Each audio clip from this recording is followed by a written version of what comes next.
21, 22 வசனங்களை மட்டும் வாசிக்கிறேன். சொல்ல போனால் 21 32 வரை வாசிக்க வேண்டும். ஆனால் இது குறித்து 2-3 வாரம் பேச போகிறபடினாலே இந்த 21 32 வரை பேசுவதற்கு இன்னும் 2-3 வாரங்கள் ஆக போகிறபடினாலே ஒவ்வொரு வாரமும் வாசிக்கும் போது 21 துவங்கி வாசிக்கிறேன். அப்பொழுது அதனுடைய அர்த்தம் நமக்கு நன்றாக விளங்கும். இப்பொழுது முதல் 2 வசனங்களிலே நிறுத்தப் போகிறேன். 21, 22. அவர்கள் தேவனை அறிந்தும் அவரை தேவன் என்று மகிமைப்படுத்தாமலும் ஸ்தோத்தரியாமலும் இருந்து தங்கள் சிந்தைகளினாலே வீணரானார்கள். உணர்வில்லாத அவருடைய இருதயம் இருளடைந்தது. அவர்கள் தங்களை ஞானிகள் என்று சொல்லியும் பைத்தியக்காரராகி அல்லது பைத்தியக்காரரானார்கள். இன்றைக்கு மனிதனுடைய சீரழிவுக்கு 4 படிகள் உண்டு என்பதை இன்று முதல் இன்னும் இந்த அதிகாரம் முடிகிற வரைக்கும் அதை எடுத்து விளக்கி நான் சொல்ல போகிறேன். மனிதன் சீரழிந்ததற்கு 4 படிகள் உண்டு. 4 படிகள் வழியாக இறங்கி வருகிறான் அவன். தேவனை அறிந்திருந்த மனிதன் சீரழிந்து கெட்டுப்போய் பாவத்தின் உளையான சேற்றிலே அவன் சிக்கிக் கொள்ளுகிறான். இந்த சீரழிவுக்கு 4 படிகள் உண்டு. அதைத்தான் நாம் ஆராய்ந்து பார்க்க போகிறோம். இன்றைக்கு வெறும் முதல் படியை மட்டும் பார்க்க போகிறோம். 4 படிகள் என்ன என்று சொல்லிக் கொள்கிறேன். முதலாவது படி, தேவனை அவன் தள்ளி விடுகிறான். முதல்ல அவன் செய்த காரியம், தேவனை அவன் தள்ளி விடுகிறான். தேவனை அறிந்து அவரை மகிமைப்படுத்தாமல், அவருக்கு நன்றியாயிராமல் அவரை தள்ளி விடுகிறான் தன்னுடைய வாழ்க்கையிலிருந்து. இரண்டாவது, விக்கிரக ஆராதனைக்குள்ளாக செல்லுகிறான். விக்கிரக ஆராதனை என்றால் என்ன, அதனுடைய காரியங்கள் எல்லாம் அடுத்த வாரத்தில் சொல்லுவேன். மூன்றாவது, கட்டுக்கடங்காத சீர்கேடான இச்சைகள் அவனை ஆட்கொள்ளுகிறது. அவைகளால் வாழ்கிறான் அவன். அன்ரிஸ்ட்ரெயின்ட் லஸ்ட், கட்டுக்கடங்கான சீர்கேடான ஆசைகள், இச்சைகள். நான்காவது, டிப்ரேவ்ட் மைண்ட், கெட்டுப்போன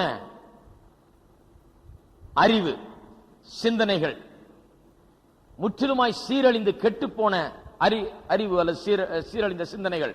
முதலாவது ரிஜெக்ஷன் ஆஃப் காட், தேவனை தள்ளி போடுதல். இரண்டாவது விக்கிரகாராதனை, ஐடால்ட்ரி. மூன்றாவது அன்ரிஸ்ட்ரெயின்ட் லஸ்ட், அதாவது கட்டுக்கடங்காத ஆசை இச்சைகளுக்கு ஆளாகி அதில் வாழ்கிறான். நான்காவது, மனதளவிலே அவன் கெட்டு சீரழிகிறான். இந்த 4 காரியங்கள் மிகவும் முக்கியமான காரியங்கள். மனிதனுடைய நிலை என்ன என்பதை அறிந்து கொள்ள இந்த 4 காரியங்களும் நமக்கு மிகவும் உதவியா இருக்கும். இதைத்தான் நான் பல ஆண்டுகளுக்கு முன்பாக கேட்டு இதை கண்டடையும் போது உண்மையாகவே சுவிசேஷத்தை பிரசங்கிக்க வேண்டும் என்கிற ஒரு பெரிய ஆர்வம் எனக்குள்ளாக எழுந்தது. முதலாவது 21ஆம் வசனத்திலே அவர்கள் தேவனை அறிந்தும் என்று சொல்லப்பட்டிருக்கிறது. அதை கவனிப்போம். அந்த 21ஆம் வசனத்தில் இருக்கிற 4 ஸ்டேட்மெண்ட்டையும் கவனிக்க போகிறோம். 4 காரியங்கள் சொல்லப்பட்டிருக்கிறது, எல்லாவற்றையும் கவனிக்க போகிறோம். முதலாவது, அவர்கள் தேவனை அறிந்தும் என்று சொல்லப்பட்டிருக்கிற அந்த வார்த்தையை கவனிப்போம். தேவனை அறிந்தும் என்று சொன்னால் மனுஷன் ஆதி காலத்திலே உண்டாக்கப்பட்ட நாள் முதற்கொண்டு தேவனை அறிந்திருந்தான். இன்றைக்கு மனுஷன் தேவனை எப்பொழுது அறிந்தான் என்பதை குறித்து சரித்திரத்தை ஆராய்ந்து பார்க்கிறார்கள். 2 விதமான எண்ணங்கள் நிலவுகிறது. சிலர் சொல்லுகிறார்கள், மனிதன் ஆரம்ப காலத்திலே காட்டு மிராண்டியை போல வாழ்ந்தான். தேவனை குறித்த அறிவே அவனுக்கு கிடையாது. அவன் பிறந்த போது தேவனை குறித்த அறிவே அவனுக்கு கிடையாது. தேவனை குறித்த அறிவு கொஞ்சம் கொஞ்சமாக தான் அவனுக்குள்ளாக வர ஆரம்பித்தது. முதலாக அவன் காட்டு மிராண்டியா இருந்து ஒன்றுமே தேவனை குறித்த அறிவே இல்லாமல் இருந்து, அப்புறம் கொஞ்சம் கொஞ்சமாக ஏதோ ஒரு ஆவி இருக்கிறது, இதெல்லாம் உண்டாக்கின ஒரு சக்தி ஒன்று இருக்கிறது என்று சொல்லி அந்த சக்தியை வணங்க ஆரம்பித்தான் என்று சொல்லுகிறார்கள். அதன் பிறகு அந்த ஆவி மரத்தில் இருக்குது, செவுத்துல இருக்குது, வானத்தில் இருக்குது, இருட்டில் இருக்குது அப்படின்னு சொல்லி அதை வணங்க ஆரம்பித்தான் என்று சொல்லுகிறார்கள். அதன் பிறகு சூரியனையும் சந்திரனையும் மற்ற எல்லா அதிசயமான காரியங்களையும் பார்த்து இதுதான் அந்த சக்தியா இருக்குமோ, இவைகள் தெய்வங்கள் என்று சொல்லி இவைகளை வணங்க ஆரம்பித்தானாம். இப்படி பலவிதமான தெய்வங்களை உருவாக்கி கொண்டு அவனுக்கு ஒரு தெய்வம் என்று சொல்லி இப்படி வணங்க ஆரம்பித்தார்களாம். அப்புறம் போக போக அந்த பிரிமிட்டிவ் கான்செப்ட், அல்லாது காட்டு மிராண்டிகள் மத்தியிலே இருந்த தேவனை குறித்த எண்ணம் போக போக வளர்ந்து அது முதிர்ச்சி அடைந்து அதன் பிறகு தேவனை குறித்து ஒரு நல்ல தேறின மனப்பக்குவம் மனிதன் மத்தியில உண்டானது. அதாவது பல தெய்வங்கள் உண்டென்று மனிதன் விசுவாசித்து அதை நம்பி பல ஆண்டுகளாக வாழ்ந்து போக போக பக்குவம் அடைந்து அந்த விஷயத்தில் தேறி தேவன் ஒருவரே என்கிற முதிர்ச்சி பெற்ற நிலைக்கு இன்றைக்கு வந்திருக்கிறான் என்று சொல்லுகிறார்கள். என்ன சொல்றாங்க? ஆரம்பிக்கும் போது காட்டு மிராண்டியா தான் ஒண்ணும் தெரியாது, பல தெய்வங்களை உண்டாக்குனா வணங்கினா எல்லாம் பண்ணா. இன்னைக்கு கொஞ்சம் கொஞ்சமா மூளை தேறி இருக்குது, அவனுக்கு கொஞ்சம் பெட்டரா இருக்கான். இன்னைக்கு ஒரு தெய்வம் இருக்குதுன்னு சொல்லி ஒன்றே குலம் ஒருவனே தெய்வம்ன்றான். இன்றைக்கு ரொம்ப முதிர்ச்சி பெற்றிருக்கிறான் கடவுளை குறித்த விஷயத்துல என்று சொல்லுகிறார்கள். அதற்கு என்ன சொல்லுகிறார்கள்? வேதத்தையே உதாரணமா எடுத்து காண்பிக்கிறார்கள். வேத வசனமே அப்படிதான் இருக்கு, அதை தான் வெளிப்படுத்துது என்று சொல்லுகிறார்கள். பல ஆண்டுகளுக்கு முன்பதாக ஃபாஸ்டிக் என்கிற ஒருவர் ஒரு புத்தகத்தை எழுதினார். A Guide to Understanding the Bible ஒரு புத்தகத்தை எழுதினார். அந்த புத்தகத்தில் என்ன எழுதுறார் அவர்? அதுதான் ஊரையே கெடுத்தது அந்த புத்தகம். எத்தனை பேருக்கு தெரியும்? நிறைய பிரசங்கங்கள் புத்தகங்கள்லாம் ஊரையே கெடுக்குது, உலகத்தையே கெடுத்துருச்சு அந்த புத்தகம். Guide to understanding of man, understanding of Bible எழுதிட்டு பைபிள் எப்படி புரிந்து கொள்றதுன்னு எழுதுறார். எப்படி புரிந்து கொள்றதா? பைபிளை வாசித்து பார்த்தால் கடவுளை மனுஷன் எப்படி உண்டாக்குனான் என்கிறது விளங்குகிறதா. முதல்ல மனுஷன் ஆரம்பித்த போது காட்டு மிராண்டியை போல இருந்தான்.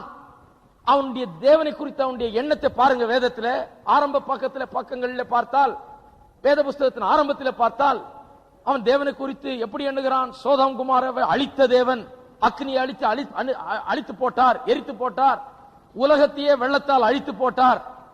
மற்றும் மோசேயின் காலத்திலே முட்செடியிலிருந்து அக்னியின் மத்தியிலிருந்து பேசுகிறார் கொடூரமான தேவன். அப்படியே மலைகள்லாம் நடுங்குகிறது, அதன் மத்தியிலிருந்து அவர் பேசுகிறார். அது மட்டுமல்லாமல் ரத்தம் சிந்துதலை கேட்கிறார், மிருக பலிகளை அவர் விரும்புகிறார். இவ்வளவு கொடூரமான தேவன் என்று பழைய காலத்திலே மனுஷன் இப்படிப்பட்ட எண்ணங்களை உடையவனான் இருந்தான் என்று வேதம் போதிக்கிறதாம் சொல்றார். அப்புறம் போக போக தீர்க்கதரிசிகள் காலத்திலே கொஞ்சம் கொஞ்சமாக நீதி நியாயம் அக்கிரமம் செய்கிறவர்கள் கண்டிக்கிறது. இப்படி தேவன் கொஞ்சம் நல்லவரா மாறிட்டார். ரொம்ப கொடூரமானவரா இருந்து ரத்தம் சிந்து பலிய கொண்டா காட்டு மிராண்டித்தனமா இருந்து நான் எரிச்சு போடுவேன், நான் அழிச்சு போடுவேன், நான் வெள்ளத்தை அனுப்புவேன் சொன்ன தேவன் தீர்க்கதரிசிகள் காலத்தில் கொஞ்சம் நல்லவரா மாறி நல்ல நியாயத்தை செய்யுங்க, நல்லதை செய்யுங்கன்னு சொல்லி தீர்க்கதரிசிகள் மூலமாக அக்கிரமக்காரர்களை கண்டிக்கிறவரா மாறிட்டார். பிறகு இயேசு வந்த போது ஜனங்களுக்கு ஒரு தகப்பனாய் அவர் இருக்கிறார் என்பதை வெளிப்படுத்தி காண்பித்தாராம் தேவன். இன்னும் கொஞ்சம் நல்லவர் ஆயிட்டார் இயேசு வந்த பிறகு. ரொம்ப மோசமா இருந்த தேவன் எல்லாத்தையும் அழிச்சு கொண்டு ரத்தத்தை சிந்த சொல்லி மிருகத்தை கொண்டாட சொல்லி வெட்ட சொல்லி இப்படி எல்லாம் அக்கிரமம் பண்ணிட்டு இருந்தவர் இயேசுவின் காலத்தில் ரொம்ப நல்லவரா மாறி நான் உங்களுக்கு தகப்பனை போல இருக்கிறேன், நான் உங்களுக்கு பிதா என்று சொல்லி அப்படி தன்னை வெளிப்படுத்த ஆரம்பித்தாராம். அப்புறம் அதுல என்ன சொல்றாரு? ஆனா இந்த இயேசு அதை வெளிப்படுத்தினது மட்டும் இல்லாமல் நரகம் பெரிய பொல்லாத காரியத்தெல்லாம் பேச ஆரம்பிச்சிட்டாரு. எல்லா போதவர்களை காட்டிலும் இயேசுதான் நரகத்தை பற்றி ரொம்ப அதிகமா வேதத்துல போதிச்சு வச்சுட்டு போயிட்டாரு. ஆகையால இந்த நரகம் எல்லாம் சரிபடாது, இந்த நரகத்தெல்லாம் தூக்கி எறிஞ்சிட்டு இதன் மேல இருக்க நம்பிக்கையெல்லாம் தூக்கி எறிந்து விட்டு வெறும் சில நல்ல காரியங்களை மட்டும் பிடித்துக் கொள்வோம் என்று சொல்லி அவர் அந்த புத்தகத்தில் எழுதுகிறார். ஆனா உண்மை என்ன? இதுதான் உண்மையா? மனுஷன் காட்டு மிராண்டித்தனமா இருந்து கொஞ்சம் கொஞ்சமா பாலித்தியசம் அல்லது பல தெய்வங்கள் உண்டென்று எண்ணி அந்த அளவுக்கு பக்குவம் அடைந்து வளர்ந்து இன்னும் போக போக அந்த காரியத்தில் முதிர்ச்சி பெற்று ஒரே தெய்வம் என்று வளர்ந்து இன்றைக்கு இந்த நிலைக்கு வந்திருக்கிறானா? அதுதான் உண்மையா? அல்லது இரண்டாவது ஒரு கருத்து நிலவுகிறது. அது என்ன? மனிதன் ஆரம்பத்திலே காட்டு மிராண்டியை போல இல்லை. ஒரு ஆமேன் சொல்லுங்க. ஜனங்க பாருங்க, என்ன ஜனங்களும் எனக்கு தெரியல. மனுஷன் காட்டு மிராண்டியை போல முதல்ல இருந்தான்னா ஆமா ஆமா எங்க தாத்தாலாம் அப்படிதான் இருந்தாரு அப்படின்னு ஒத்துக்கிறான் மனுஷன். என்ன ஜென்மங்களோ! இப்படிப்பட்ட போதகர்கள் தேவன் அருமையாய் தன்னுடைய சாயல்ல சிருஷ்டித்து வைத்த மனுஷனை காட்டு மிராண்டி என்றும் மிருகம் என்றும் குரங்குல இருந்து வந்தேன் என்றும் புழுவில இருந்து வந்தேனும் பூச்சியில இருந்து வந்தேன்னு சொல்லி போதிக்கிறார்கள். மனுஷனும் அதை ஆமா ஆமா எங்க முப்பாட்டன்கள்லாம் இப்படிதான், எல்லாம் காட்டு மிராண்டி தான், ஒண்ணுமே தெரியாதவன் தான், எல்லாம் காட்டுல வாழ்ந்த இப்படி ஒத்துக்கிறாங்க. அதிசயமா இருக்குது மனுஷனை நினைச்சு பார்த்தா. வேதத்தை நினைத்து பார்த்தால் இருந்தால் எழுதினார் guide to understanding the Bible. வேதத்தை புரிந்து கொள்வதற்கு ஒரு கீ கொடுக்கிறாரா, திறவுகோல் கொடுக்கிறாரா அவர். வேதத்தை புரிந்து கொள்வது திறவுகோல் என்ன? முதற் பக்கத்தை வாசித்து பாருங்கள். தேவன் மனுஷனை தன்னுடைய சாயலிலே சிருஷ்டித்தால் தம்மை போலவே அவர் சிருஷ்டித்தார் மனுஷனை. அதுதான் கரெக்ட். ஹலோ, நம்முடைய முற்பிதாகர் காட்டு மிராண்டி அல்ல, ஆதாம் ஏவாள் காட்டு மிராண்டிகள் அல்ல, நிர்வாணமாய் திரிந்த காட்டு மிராண்டிகள் சொல்லிட்டான். கிடையாது. நம்முடைய முற்பதாக்கள் தேவனை போலவே அவருடைய சாயலிலே அவரை போலவே மகிமை நிறைந்தவர்களாக சிருஷ்டிக்கப்பட்டவர்கள். ஹலோ, இருக்கிறீங்களா? அங்க ஆரம்பிச்சு தேவனுடைய சாயலில் சிருஷ்டிக்கப்பட்டது மட்டுமல்ல, தேவனோட ஐக்கியம் கொண்டிருந்தார்கள், தேவனை போலவே வாழ்ந்தார்கள், எல்லாவற்றையும் ஆண்டு கொண்டு கர்த்தருடைய ஆண்டவருடைய படைப்பு எல்லாவற்றுக்கும் மேலாக ராஜாவை போல இருந்தார்கள். எல்லாத்தையும் ஆண்டு கொண்டார் ஆண்டவர். ஏதேன் தோட்டத்துக்கு மட்டும் இல்ல, உலகத்துக்கு அவன் தான் ராஜா. அப்படிதான் மனுஷன் இருந்தான். அதுதான் நம்ம முற்பாட்டன்கள். குரங்கு இல்ல, காட்டு மிராண்டி இல்ல, உலகத்துக்கே ராஜாவா இருந்தான், எல்லாவற்றையும் ஆண்டு கொண்டிருந்தவன். அதிலிருந்து அப்படி தேவனை அறிந்து அவரை கனம் பண்ணாமல், மகிமைப்படுத்தாமல், நன்றி செலுத்தாமல், அவருக்கு விரோதமாய் பாவம் செய்து சீரழிந்து கொஞ்சம் கொஞ்சமாய் கெட்டு இன்னும் அதிகமாய் கெட்டு முற்றிலுமாய் சீரழிந்து இன்றைக்கு இருக்கிற நிலையில வந்திருக்கான். இதுதான் this is the proper history of religion of mankind. இதுதான் கரெக்ட். இருக்கிறீங்களா? ஒரு மனுஷன் காட்டுல போறான், மலை காட்டுல போயிட்டு இருக்கும்போது அங்க ஒரு பிளேன் சுக்கு நூறா நொறுங்கி கிடக்கிறது. விமானம் சுக்கு நூறாக 1000 துண்டுகளாக நொறுங்கி எங்கும் சிதறி கிடக்கிறது. இவன் பாவம் ஒண்ணும் தெரியாது, இதெல்லாம் பார்த்தது இல்ல. இவன் போய் அந்த பிளேனுடைய சின்ன சின்ன நட்டு போல்ட் சிதறி கிடக்கிற பொருட்களை எல்லாம் எடுக்கிறான். கையில எடுத்து வைத்துக் கொண்டு இப்படியே பார்த்து என்னடா இதுன்னு ஆராய்ந்து கொண்டிருந்தா ஜனங்களுடைய சடலங்கள் கிடக்கிறது, செத்து கிடக்கிறாங்க. திடீர்னு பார்த்தா மேல ஒரு ஆகாய விமானம் பறந்து செல்லுகிறது. இத பார்த்துட்டு ஓஹோ இதுதான் இப்படி விழுந்து கிடக்குதோ, அது மாதிரிதான் இதுக்கு ரெக்க இருக்குது அப்படின்ட்டு அவன் அந்த விமானத்தை பார்த்துட்டு என்ன அழகா பறக்குது, இவ்வளவு பேரை ஏத்திட்டு போதே, இவ்வளவு சீக்கிரம் போதே, இவ்வளவு வேகமா பறக்குது, எவ்வளவு அற்புதமான ஒரு காரியம். இதுல இருந்து தான் உருவாக்குனார்களோ. எதுல இருந்து? இந்த 1000 துண்டுகளாய் கிடக்கிறத இதுல இருந்து தான் அது உருவாச்சோ அப்படின்னு சொல்லுவானா? என்ன சொல்லுவான்? அதுல இருந்து தான் இது விழுந்திருக்கணும், அதுல இருந்து இது அதுதான் இப்படி விழுந்திருக்குன்னு சொல்லுவானா, இல்ல இதுதான் அப்படி ஆயிடுச்சுன்னு சொல்லுவானா? ஹலோ, என்னங்க, யாராவது பதில் சொல்லுங்க பாப்போம். அங்க அழகாய் பறக்கிற விமானம் தான் விழுந்து இப்படி சீரழிஞ்சு போச்சுன்னு சொல்லுவானா, இல்ல இப்படி சீரழிஞ்சு விழுந்து சுக்கு நூறா கிடக்கிற விமானம் தான் இததான் எடுத்து ஒட்ட வச்சு அப்படி பறக்க வைக்கிறாங்கன்னு சொல்லுவானா? கிடையாது. அந்த விமானம் தான் இப்படி விழுந்து சீரழிந்து கிடக்கிறது, ஒன்றுமில்லாமல் போய்விட்டதுன்னு சொல்லுவான். மனுஷனுடைய வாழ்க்கை இன்றைக்கு பார்க்கிறீர்கள் என்றால் இந்த விமானத்தை போலதான். அற்புதமாய் ஆண்டவர் சிருஷ்டித்தார். மனிதன் அற்புதமான படைப்பு, எல்லா சிருஷ்டிப்புக்கும் மேலான படைப்பு. இப்படி ஆண்டவர் சிருஷ்டித்தார். அவ்வளவு மேலான நிலையிலிருந்து அவன் என்ன பண்றான்?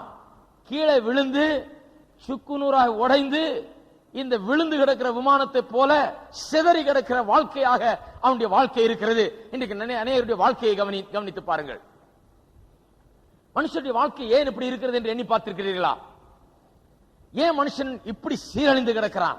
ஏன் குடும்பங்கள் இவ்வளவு சீரழிந்து கிடக்கிறது? நான் சொன்னேன் அன்னைக்கு, அமெரிக்காவில் 4 கல்யாணம் நடந்தா 3 கல்யாணம் கண்டிப்பா டிவோர்ஸ் தான். கண்டிப்பா டிவோர்ஸ் ஆயிடும்ன்றாங்க. கேரண்டி, அது மட்டும் கேரண்டி. பொழைக்கும் கேரண்டியா? குழந்தை பிறக்கும் போது கூட பொழைச்சுக்கும் கேரண்டி கொடுக்குறான். கல்யாணத்துக்கு கேரண்டியே கிடையாதுங்க. குதிரை பந்தயத்தில் பந்தயம் கட்டுறவங்க கூட அங்க போய் கல்யாணம் பண்ணக்கூடாது, எந்த கேரண்டியும் கிடையாது. 4 கல்யாணம் நடந்தா 3 டிவோர்ஸ்ல முடியும். குடும்பங்கள் சீரழிந்து கிடைக்கிறது. பிள்ளைகள் இதை புரிந்து கொள்ள முடியாமல் அவர்கள் போதை மருந்துகளுக்கும் பலவிதமான கெட்ட பழக்கங்களுக்கும் அடிமையாகிறார்கள். ஏனென்றால் அவருடைய வாழ்க்கையை பெரிய அதிருப்தி, வாழ்க்கை குறித்த பெரிய சலிப்பு, வாழ்க்கை குறித்த வெறுப்பு, தங்களுடைய பெற்றோருடைய நிலை, சமுதாயம் இருக்கிற நிலையை பார்த்து இவர்கள் வெறுத்து போயிருக்கிறார்கள். ஜனங்களை இன்றைக்கு பாருங்க, நம்ம நாட்டில் பாருங்க. நம்ம நாடு பெரிய யோகியம்னு சொல்ல வரல, நம்ம நாட்டை பாருங்க. நம்ம நாடு அப்படிதான் இருக்குது, சீரழிந்து போயிருக்குது. ஏழையா இருக்குது, ஏழையா இருக்கிறானேன்னு சொல்லி கொஞ்சம் சம்பளம் ஜாஸ்தியாச்சுன்னா வேற ஏதாவது வேற வழியில, தப்பான வழியில தான் போறதுக்கு என்ன வருது அவனுக்கு. சம்பளம் ஜாஸ்தி வச்ச உடனே அவன் அந்த சம்பளத்தை எடுத்து குடிக்கலாமா, இல்ல இன்னும் கல்யாணம் பண்ணலாமா, இல்ல அங்கங்க சுத்தலாமா, அதுதான் யோசனைக்கு வருது ஒழிய அவனுக்கு வேற ஒன்று யோசனைக்கு வரும். மனிதன் சீர்கெட்டவனா இருக்கிறான், சீரழிந்து போயிருக்கிறது சமுதாயம். பணம் இருக்கிறவர்கள், ஞானமாய் நடந்து கொள்கிறவர்கள் போல இருக்கிற அவளுடைய வாழ்க்கையை பார்த்தால் கூட பெரிய சலிப்பும் வெறுப்பும், அவளுடைய வாழ்க்கையில பலவிதமான குழப்பங்களும் காரியங்களும் இருக்குது. அழகான வீடுகளில் வாழ்கிறார்கள், செல்வமும் செழிப்பும் அவர்களுக்கு இருக்கிறது, எல்லாம் இருக்குது. ஆனால் அவருடைய உள் வாழ்க்கை நாற்றம் அடிக்கிறது, சந்தோஷம் இல்லாத நிலையில இருக்கிறார்கள். பணக்காரர்கள் தான் நிறைய தற்கொலை பண்ணிக்கிறாங்க, ஏன்னா அவருக்கு உள்ள சந்தோஷம் கிடையாது. ஏன் இந்த சீரழிவு? மனுஷன் இப்படிதான் சிருஷ்டிக்கப்பட்டானா? தேவன் மனுஷனை இப்படித்தான் உண்டாக்கினாரா? மனுஷன் சிருஷ்டிக்கப்பட்டது இப்படி அல்ல. அவன் சிதறி கிடக்கிறவனாய், சுக்கு நூறாய் உடைந்தவனாய், வாழ்க்கை கெட்டு போனவனாய் இன்றைக்கு அவனை நாம் காண்கிறோம். ஆனால் வேதம் மனுஷனை குறித்து போதிக்கும் போது அவன் தேவனுடைய சாயலிலே உருவாக்கப்பட்டான் என்று சொல்லுகிறது. டார்வின் எல்லாரும் கேள்விப்பட்டிருப்பீங்க. சார்ல்ஸ் டார்வின் என்கிறவர் தியரி ஆஃப் எவல்யூஷன், பரிமாண வளர்ச்சியா தமிழ்ல எப்படி சொல்றாங்க, அதுவும் யாருக்கும் வழங்காது. பரிணாம வளர்ச்சி, அது யாருக்கு வழங்க போகுது? மனுஷனை தேவன் உண்டாக்கல, எல்லாம் சின்ன புழு பூச்சியில இருந்து மனுஷன் உண்டானா. கோடிக்கணக்கான ஆண்டுகளாக அப்படியே புழு பூச்சியாயி பூச்சி, மிருகமாயி மிருகம், இதாயி அதாயி கடைசியில மனுஷன் வந்தான்னு சொல்றாங்க. இதுதான் அந்த தியரி. அதை பரப்பினவர், அதற்கான பல ஆராய்ச்சிகளை செய்த என்று சொன்னவர் சார்ல்ஸ் டார்வின். அவர் சொல்லுகிறார், அவர் ஒரு முறை வந்து சொன்னாராம் இங்கிலாந்துல, நான் நிரூபித்து விட்டேன், தெய்வம் ஒருவர் இல்லை என்று நிரூபித்து விட்டேன். எப்படி நிரூபிச்சாரா? எல்லாரும் சொல்றாங்க, எல்லா மனுஷனையும் போய் பாரு, அவனுக்கு யாருமே போதிக்கல, ஆனா அவனுக்கு உள்ள தெய்வம் இருக்கிறார், ஒருவர் இருக்கிறார் சொல்லி அவனுக்குள்ள ஒரு எண்ணம் இருந்துகிட்டே இருக்குது. எல்லா நாடுகளிலேயும், எல்லா இனத்தவர் ஜனத்தவர் மத்தியிலையும், எந்த காட்டுல போய் மனுஷனை பார்த்தாலும் அவன் ஏதோ ஒரு தெய்வத்தை வணங்குகிறான். எப்படி அந்த தெய்வத்தை குறித்து ஒரு எண்ணம் அவனுக்கு வந்தது? யார் அவனுக்கு போதித்தது? எந்த ஒரு காரியத்தை குறித்தும் போதிக்கப்படாத அளவுக்கு கடவுள் ஒருவர் இருக்கிறார் மனுஷனுக்கு போதிக்கப்பட்டிருக்கிறது. காட்டில எங்கும் போகாத இடத்துல கூட அவன் காட்டு மிராண்டியா இருந்தா கூட என்ன பண்றான்? கடவுள் இருக்கிறார் விசாரிக்கிறான், அவன் அறிந்திருக்கிறான், அதை வணங்குகிறான், ஏதோ ஒரு கடவுளை வணங்குகிறான். அவன் கடவுள் இருக்கிறார் எண்ணம் இருக்குது. ஏன் அப்படி இருக்கிறது என்று சொன்னால் அவன் முதல்ல கடவுளை அறிந்திருந்தான் என்று சொல்லுகிறார்கள். டார்வின் சொல்றாரு, நான் ஒரு இனத்து ஜனங்களை கண்டுபிடிச்சேன். டியரோ டெல் ஃபியோகோன்னு ஒரு இடத்துல, ஒரு சின்ன தீவுல சில காட்டில வாழும் காட்டு மக்களை நான் கண்டுபிடித்தேன். ஒரு ட்ரைபல் பீப்புள். அவர்கள் மத்தியில நான் போய் சென்று கடவுள் நம்பிக்கை இவர்களுக்கு இருக்குதா ஆராய்ந்து பார்த்தேன். ஆராய்ந்து பார்த்தா அவர்கள்ட்ட கடவுள் நம்பிக்கையே இல்லையா. ரொம்ப சந்தோஷமா இங்கிலாந்துக்கு திரும்பி சொல்றார், ஆஹா நான் கண்டுபிடித்து விட்டேன். எல்லாம் சொல்றாங்க எல்லா மனுஷன் மத்தியிலும் கடவுள் நம்பிக்கை இருக்குது, ஆகையால் கடவுள் ஒருத்தர் இருக்க வேணும் அப்படின்னு சொல்றீங்களா? கிடையாது, எல்லா மனுஷன் மத்தியிலும் கடவுள் நம்பிக்கை கிடையாது. நான் ஒரு கூட்ட ஜனத்தை கண்டுபிடிச்சிட்டேன், காட்ட வாழ்றாங்க, இவங்களுக்கு யாரும் மதத்தை போதித்தது இல்ல, இவர்களுக்கு கடவுள் நம்பிக்கையே கிடையாது, கடவுள்னா என்னன்னே தெரியல, காட்டுல அப்படியே வாழ்ந்துட்டு இருக்காங்க. உடனே மிஷினரிங்க என்ன பண்ணாங்க, சரி அங்கதான் நாங்க போகணும்னு சொல்லி ஒரு சொசைட்டிய ஆரம்பிச்சு பணத்தை திரட்டி மிஷினரிகள் அங்க அனுப்பிச்சாங்க. அனுப்பிச்சு போய் அங்க மிஷினரி ஊழியம் செய்து அவர்கள் மத்தியில போய் அவருடைய பாஷைகளை கற்றுக்கொண்டு அவருடைய கலாச்சாரத்தையும் பாஷையும் பழக்க வழக்கங்களையும் கற்றுக்கொண்டார்கள். அப்படி கற்றுக்கொண்டிருக்கிற போது அவருடைய பாஷையை கற்றுக்கொண்ட பிறகு அவர்களுக்கு விளங்கினதாம் ஏற்கனவே அவர்களுக்கு கடவுள் இருக்குது. ஹலோ,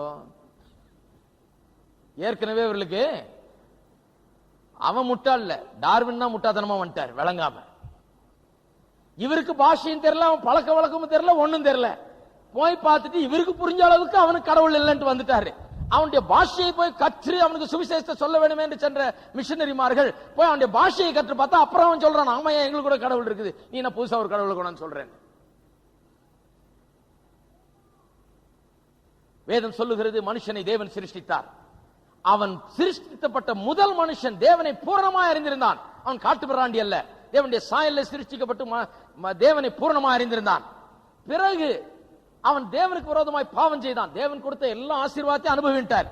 ஒன்னே ஒண்ணு மட்டும் செய்யாத, இவனுக்கு பிளஸிங் மட்டும் தேவை, ரெஸ்ட்ரிக்ஷன்ஸ் இருக்கக்கூடாது, லிமிடேஷன் இருக்கக்கூடாது, ஆசீர்வாதம் தேவை, எந்த கட்டுப்பாடும் இருக்கக்கூடாது. அதுதான் அவனுடைய பாவம். நான் எல்லாத்தையும் சாப்பிடுவேன், இதையும் சாப்பிடுவேன், சாப்பிடக்கூடாதுன்னு சொன்னதையும் சாப்பிடுவேன்னு சொல்லி சாப்பிட்டான். எனக்கு எல்லாம் நல்லது நீர் செய்யணும், அதே நேரத்தில் எது கெட்டதுன்னு சொல்ற அதையும் நான் செய்வேன் என்று சொல்லுகிறான். அதுதான் அவனுடைய பாவம். அவன் பாவம் செய்து அவன் கெட்டு போகிறான். 1 தீமோத்தேயு 2 அதிகாரம் 14 வசனம் சொல்லுகிறது,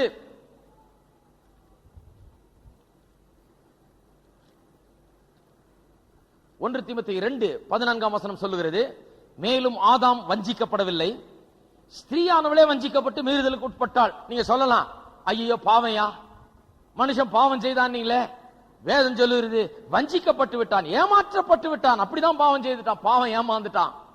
மனுஷனுடைய பாவம் அவன் அறிஞ்சு செய்த பாவம் அல்ல, அவன் ஏமாந்து செய்த பாவம் என்று இன்றைக்கு மக்கள் நினைத்துக் கொண்டிருக்கிறார்கள். கர்த்தரை மன்னிச்சு விட்டுற கூடாதா? ஏமாந்து தானே பாவம் செய்தான்? கிடையாது. வேதம் சொல்லுகிறது, ஆதாம் வஞ்சிக்கப்படவில்லை. எல்லாம் சொல்லுங்க, ஆதாம் வஞ்சிக்கப்படவில்லை. ஏவாள் தான் ஏமாந்து சாப்பிட்டா. சாப்பிட்டு விட்டு மகிமையை இழந்தவளாய் நிர்வாண கோலத்தில் நிற்கிறாள். அங்கே ஆதாம் வருகிறான். இவனுக்கு தெரியுது, ஐயோ மகிமெல்லாம் போயிடுச்சு, இவ கீழ்ப்படியாமல் போய்விட்டால், தேவன் எதை சாப்பிடக்கூடாதுன்னு சொன்னாரோ அதை சாப்பிட்டு விட்டாள் என்று அறிந்து அங்க வந்து எல்லாம் தெரிந்தவனாக, அவதான் ஏமாந்துட்டான, இவன் வேலையை பார்த்துட்டு போக வேண்டியதானே. இவன் என்ன பண்ணா, இல்ல இல்ல எனக்கும் கொடு, நானும் இதை சாப்பிடுறேன்னு சொல்லி அந்த இடத்துல அவன் ஒரு தீர்மானத்தை செய்து தெரிந்து கொண்டு அவன் அதை எடுத்து சாப்பிட்டான். ஆதாம் வஞ்சிக்கப்படவில்லை. மனுஷன் செய்த பாவம் ஏதோ ஏமாந்து செய்யவில்லை.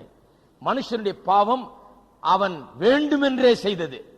தேவன் எனக்கு வேண்டாம், அவர் கூடாது என்று சொன்னதை நான் செய்வேன், நான் இண்டிபெண்டன்டாய் வாழ்வேன், தேவனுடைய கட்டுப்பாடுகள் எனக்கு அவசியம் அல்ல, தேவனுடைய கட்டளைகளுக்கு நான் கீழ்ப்படிய வேண்டிய தேவையில்லை, என் இஷ்டப்படி நான் செய்வேன், நான் விரும்பினால் அதை சாப்பிடுவேன், அதற்கு யாரும் எனக்கு சொல்ல வேண்டியதில்லை, கண்ணுக்கு குளிர்ச்சியா இருக்குது, ருசியும் நல்லா இருக்குதுன்றாங்க, இதை நான் சாப்பிட்டே ஆவேன் என்று சொல்லி அவன் வேண்டுமென்றே செய்ததுதான் பாவமே ஒழிய அவன் ஏமாந்து செய்யவில்லை. அவன் வேண்டுமென்ற பாவம் செய்த பிறகு கூட, இப்ப நான் சொல்ற சரித்திரத்தை, மனுஷனுடைய சரித்திரத்தை, முதல்ல தேவன் அறிந்திருந்தான், வேண்டுமென்றே பாவம் செய்தான், வஞ்சிக்கப்படவில்லை, பாவம் செய்து விட்டு அதன் பிறகு அவனுடைய சரித்திரம் எப்படி போகிறது? பாவம் செய்து விட்ட பிறகு தேவன் அங்க வருகிறார். ஆதாம் ஏவாளை கண்டுபிடிச்சு பார்த்தா எல்லாம் அத்தி மரத்துல அத்தி இலையில வஸ்திரத்தை தைத்து போட்டுக் கொண்டிருக்கிறார்கள். உட்கார்ந்து எந்திரிக்கிறதுக்குள்ள 4 இடத்துல கிழிஞ்சிடும். அது ஆண்டவர் சொல்றாரு, இது என்ன வெட்க கேடா இருக்குது, உன்னுடைய நிர்வாண கோலத்துக்கு இதுதான் உனக்கு கிடைச்சதா, இது கூட உனக்கு தெரியலையேன்னு சொல்லி இவனுடைய அவமானத்தை மூடுவதற்காக அங்கே தோலினால் ஆன ஒரு ஆடையை உண்டு பண்ணினாராம். தோலினால் ஆடை எப்படி உண்டு பண்ணிருப்பார்? அன்றைக்கு முதலாக ரத்தம் சிந்தப்பட்டது. அது வரைக்கும் கொலையே நடந்தது கிடையாது. அன்னைக்கு தான் சரித்திரத்தில் முதலாக ரத்தம் சிந்தப்படுகிறது. ஒரு மிருகத்தை எடுத்து கொண்டிருக்க வேண்டும், அதனுடைய தோலை உரிந்து அதிலிருந்து ஆடையை செய்து மனுஷனுக்கு அவன் செய்திருந்த அந்த கேவலமான உடையை காட்டிலும் இன்னும் நல்ல உடையை அவனுக்கு செய்து அவனுடைய நிர்வாண கோலத்தை அவர் மூடினார். அன்றைக்கு ரத்தம் சிந்தின முதற்கொண்டு மனுஷனுக்கு ஒரு காரியம் தெளிவாய் போதிக்கப்பட்டிருக்கிறது. மனுஷனுடைய பாவத்தை மூடுவதற்கு ரத்தம் சிந்துதல் தேவை. பாவம் செய்து விட்டால் அதன் மூலமாக ஏற்படுகிற அவமானம் நிந்தையும் மூடப்பட வேண்டும் என்றால், இவனுடைய பாவத்தின் கோலம் மூடப்பட வேண்டும் என்றால், அதற்கு ஏதோ அத்தியலையை தச்சு போட்டா போதாது, ஒரு உயிரையே மாய்த்து கொன்று ஒரு பாவம் செய்யாத ஒரு மிருகம் சாக வேண்டும், செத்தால் தான் மனுஷனுடைய பாவத்தை கொஞ்சமாவது மூட முடியும் என்கிற அறிவு அன்றைக்கே உண்டாகிவிட்டது. ஆகையால் தான் வேதம் சொல்லுகிறது ஆபேலுடைய காணிக்கையை குறித்து. ஆபேல் காணிக்கையை கொண்டு வந்த போது எபிரேயர் 11:4 சொல்லுகிறது, விசுவாசத்தால் ஆபேல் காயினை காட்டிலும் மேன்மையான காணிக்கையை பலியை செலுத்தினான். அதன் மூலமாக அது அவனுக்கு நீதியாக எண்ணப்பட்டது என்று சொல்லி இருக்கிறது. அது அவனுக்கு நீதியாக எண்ணப்பட்டது. காயினை காட்டிலும் மேலான காணிக்கையை செலுத்தினான். காயினும் ஆபேலும் சகோதரர்கள், 2 பேரும் வந்து காணிக்கையை செலுத்துறார்கள். உங்களுக்கு கதை தெரியும். ஒருவன் தோட்டத்தில் இருக்கிற அந்த பொருட்கள், விளைந்த அந்த காரியங்களை கொண்டு வந்து, விளைச்சலை கொண்டு வந்து, விளைச்சலின் முதற் பலனை கொண்டு வந்து காணிக்கையை செலுத்துகிறான். ஆபேல் மிருகத்தை கொண்டு வந்து காணிக்கையை செலுத்துகிறான், அதை பலியிடுகிறான். இந்த 2த்தையும் ஆண்டவர் பார்த்து காயினுடைய பலியை நிராகரிக்கிறார் ஆண்டவர். அதனால்தான் அவன் கோபம் தன்னுடைய சகோதரனை கொல்லுகிறான். ஏன் நிராகரிக்கிறார்? ஏன் ஆபேலுடைய பலி அவருக்கு பிடித்தது? ஆபேல் சரியான ரட்சிப்பின் வழியை அறிந்தவனாக, ரத்தம் சிந்துதல் இல்லாமல் பாவ மன்னிப்பு கிடையாது, மரணம் இல்லாமல் மீட்பு கிடையாது, யாரோ ஒருவர் மரித்தால் தான் எனக்கு இந்த பாவம் மூடப்பட முடியும் என்கிற ஆண்டவர் அதை போதித்தாரே, அதை பின்பற்றுகிறான். கொண்டு வந்து அந்த மிருகத்தை அடித்து கொன்று ரத்தத்தை சிந்தி இப்படி பலியிடுகிறான். அதன் மூலமாக என்ன சொல்லுகிறான்? ஆண்டவரே, நான் பாவம் செய்து விட்டேன், ரத்தம் சிந்தது இல்லாமல் பாவ மன்னிப்பு கிடையாது, பாவம் செய்கிற ஆத்மா சாகவே சாக வேண்டும் என்று தேவனுடைய போதனை அவன் உறுதிப்படுத்துகிறான். இதை நான் விசுவாசிக்கிறேன், நான் பாவி என்று நான் அறிக்கை செய்கிறேன், நான் பாவி என்று ஒத்துக்கொள்கிறேன், இந்த ரத்தம் என்னுடைய பாவத்தை மூடட்டும், உம்முடைய ரட்சிப்பு எனக்கு உண்டாகட்டும் என்று அப்படி அங்கீகரிக்கிறான். ஆகையால் தான் தேவன் அவனுடைய பலியை அங்கீகரித்தார், காயினுடைய பலியை நிராகரித்து விட்டார். ஏன்னா coin he had his own religion. அவனுக்கு அவன் மார்க்கம் வேற. அவன் என்ன சொல்ல, எதுக்கியாத மிருகம் இருக்கலாம், அவனுக்கு விளங்கல ரட்சிப்பின் வழி. காய்கறி கொண்டு போனா போதாதான், 2 முட்டைகோசை வை, 4 வெங்காயம் தக்காளி போதும் ஆண்டவருக்கு, இது போதாதா? இதெல்லாம் என்ன பெரிய பலியை செலுத்துறது, ஆட்டு அடிக்கிறது, ரத்தத்தை சிந்துறது, கொள்றது, அவனுக்கு விளங்கல. அவனுக்கு தெரிந்திருந்தும் அதை செய்ய மறுக்கிறான். தேவனிடத்தில் வருகிறது வழி இதுதான் ஆண்டவர் காண்பித்து விட்டார். காண்பித்து விட்டாலும் அந்த வழியின் மூலமாக வர மறுக்கிறான். இன்றைக்கு பாருங்க, அநேக ஜனங்கள் அப்படிதான், இப்படிதான் தேவன்கிட்ட வரணும் என்ற வழி இருக்குது, ஆனாலும் அந்த வழி மூலமா வர்றதை விட்டுவிட்டு அவர்கள் தங்களுடைய சொந்த கிரியைகளை செய்து கொண்டிருக்கிறார்கள். அது தேவனுடைய பார்வையிலே அது ஏற்றுக்கொள்ளப்பட முடியாது. ஆக மனுஷன் சிருஷ்டிக்கப்பட்டான், தேவனை குறித்த முழு அறிவும் உடையவனாயிருந்தான், வேண்டுமென்றே பாவம் செய்தான். பாவம் செய்த பிறகு அவனுக்கு போதிக்கப்பட்டது, பாவம் செய்கிற ஆத்மா சாகவே சாகும், ரத்தம் சிந்தது இல்லாமல் பாவ மன்னிப்பு கிடையாது என்று. ஆபேல் போன்றவர்கள் அதை பின்பற்றினார்கள். தேவனுடைய அறிவு தொடர்ந்து மனுஷன் மத்தியில் இருந்து வந்தது. ஆபேல்ட்ட இருந்தது தேவனுடைய அறிவு. அவன் தேவனை வந்து ஆராதித்தானே, தேவனை வந்து தொழுது கொண்டானே. தேவனுடைய அறிவு இல்லாமலா இருந்தா, காட்டு மிராண்டியா இருந்தா கிடையாது. மனுஷன் விழுந்து போன பிறகும் கூட தேவனை குறித்த அறிவு மனுஷன் மத்தியில் இருந்துதான் வந்தது. யூதா வெளிப்படுத்தலுக்கு முன்னால் உள்ள அந்த சிறிய நிருபம், யூதா எழுதின நிருபம் 14-15 வசனத்தில் பார்த்தீர்கள் என்றால், அதுக்கு முன்னால ஒன்று சொல்லிடுறேன். மனுஷனுடைய வீழ்ச்சிக்கு பிறகும் பாவத்துக்கு பிறகும் தொடர்ந்து தேவனை குறித்த அறிவு மனுஷன் மத்தியில் இருந்து வந்தது. மெய்யான தேவனை குறித்த அறிவு ஆபேல் போன்றவற்றில் இருந்து வந்தது. தேவன் அங்கே ஆதியாகமம் 3-15 வசனத்திலே முதல் வாக்கு தத்தத்தை கொடுத்தார். எப்படி ஜனங்கள் பாவத்திலிருந்து மீட்கப்பட போகிறார்கள் என்பதை குறித்து முதல் வாக்கு தத்தம் ஆதியாகமம் 3 கொடுக்கப்பட்டது. அதை மூலம் திருப்போம். ஆதியாகமம் 3:15.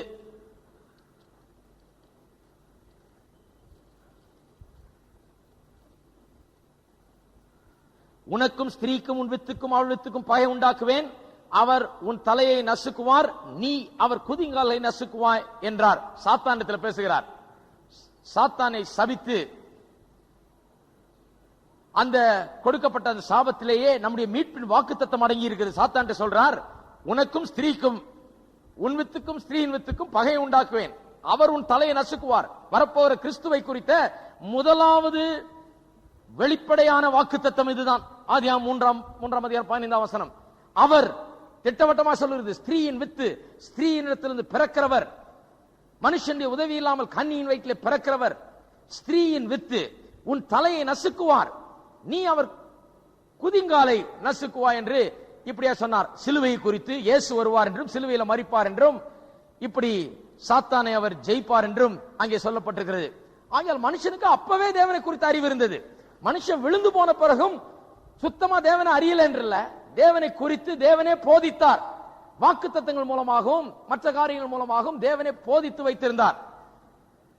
அதன் பிறகு மனுஷன் இயேசு வரப்போகிறார், சிலுவையில மரிக்க போகிறார் என்று அறிந்தது மட்டுமல்லாமல் இன்னும் நிறைய காரியத்தை அறிந்து வைத்திருந்தான். யூதா 14:15 சொல்லப்பட்டிருக்கிறது, ஆதாமுக்கு 7ஆம் தலைமுறையான ஏனோக்கும் இவர்களை குறித்து, இதோ எல்லாருக்கும் நியாய தீர்ப்பு கொடுக்கிறதற்கும் அவர்களில் அவபக்தி உள்ளவர்கள் யாவரும் அவபக்தியாய் செய்து வந்த சகல அவபக்தியான கிரியை நிமித்தமும் தமக்கு விரோதமாய் அவபக்தியுள்ள பாவிகள் பேசின கடின வார்த்தைகள் எல்லாவற்றின் நிமித்தமும் அவர்களை கண்டிக்கிறதற்கும் 1000 தமது பரிசுத்தவான்களோடு கூட கர்த்தர் வருகிறார் என்று முன் அறிவித்தான். ஒருத்த முன் அறிவித்தானா? எப்ப முன் அறிவித்தான்? புதிய ஏற்பாட்டு காலத்தில் இல்ல, பழைய ஏற்பாட்டு காலத்தில் இல்ல. ஆதாமிலிருந்து 7ஆம் தலைமுறையில, ஆதாமுக்கு அப்புறம் அவன் வீழ்ச்சி அடைந்த பிறகு 7ஆம் தலைமுறையினர் வரைக்கும் தேவனை குறித்த அறிவு இருந்தது. இயேசு வரப்போகிறார், நமக்காக மரிக்க போகிறார், சாத்தானை ஜெயிக்க போகிறார் என்ற அறிவு மட்டும் இல்ல, 2ஆம் வருகையில வருவார், அவபக்தி உள்ளவர்கள் பாவிகளை நியாயம் தீர்ப்பார் என்கிற அது கூட 2ஆம் வருகைலாம் இப்ப வந்த உபதேசம் கிடையாது. எப்ப வந்த உபதேசம்? ஆதாமுக்கு 7ஆம் தலைமுறையில் வாழ்ந்த ஈனோக் என்பவன் அப்பவே தீர்க்க தரிசனமாக உரைத்தான். ஆகையால் தேவனை குறித்த அறிவு இல்லாமல் மனுஷன் வாழ்க்கை ஆரம்பிக்கவில்லை. தேவனை குறித்த முழு அறிவோடு தான் ஆரம்பித்தான். அதன் பிறகு பாவம் செய்தான். அதன் பிறகும் தேவனை குறித்த அறிவு அவன் மத்தியில் இருந்து வந்தது. ஆபேல்கிட்ட இருந்தது. இயேசு வரப்போகிறார் என்கிற வாக்குத்தத்தம் இருந்தது. அதன் மூலமா எல்லாருக்கும் இருந்திருக்க வேண்டும். ஏனோக்கு தீர்க்க தரிசனம் உரைத்ததன் மூலமாக எல்லார் மத்தியிலும் இயேசுவின் 2ஆம் வருகை நியாயம் தீர்ப்பு ஒன்று வருகிறது என்பதையும் அவர்கள் அறிந்து வைத்திருந்தார்கள். இப்படி தேவனுடைய அறிவு நிறைந்தவனாய் மனுஷன் இருந்தான். ஆகையால் தான் ரோமர் 1:21 சொல்லுகிறது, அவர்கள் தேவனை அறிந்தும். எல்லாம் சொல்லுங்க, அவர்கள் தேவனை அறிந்தும். அவர்ல தேவன் அறியாம காட்டு மிராண்டிகளா இருந்தாங்க, ஒண்ணும் தெரியாம அதையும் இதையும் வணங்கிட்டு இருந்தாங்க. பாவம் இப்ப கொஞ்சம் பெட்டரா இருக்காங்கன்னு சொல்லல. அவர்கள் தேவனை அறிந்தும். எல்லாரும் சொல்லுவோம், அவர்கள் தேவனை அறிந்தும். ஆகையால் தான் போன வாரம் பார்த்தோம், இவர்கள் தேவனை இவனமா அறிந்து வைத்திருக்கிறபடினாலே தான் அவர்களுக்கு போக்கு சொல்ல இடமில்லை.